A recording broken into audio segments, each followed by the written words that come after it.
সাপুরিয়া, আমার ভাই কি বাঁচবেনি? যে সাপ কামড় দিছে বিষাক্ত সাপ। আমার ভাই মনে হয় বাঁচবো না সাপুরিয়া। এই তুই কোনো টেনশন করিস না, আমি 42 বছর সাধন করা চিঙ্কু সাপুরিয়া, আমি 100 শুনে হাফ কেজি বিষ নামানা দেই। নন মরে গেল মনে হয়, তাড়াতাড়ি আসেন।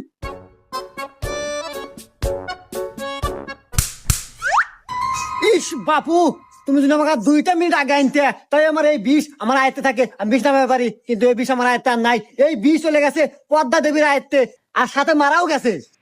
আচ্ছা সাপুরিয়া, আপনি জানি কত বছর সাধনা করিয়া আপনি সাপুরি হয়েছেন? ওই কথার কো না বাপু, পুরো 42 বছর সাধনা করে আমি সাপুরিয়া হচ্ছি, এ কি জানো জানো কথা? হ বাপু, খুব কষ্ট তাই না?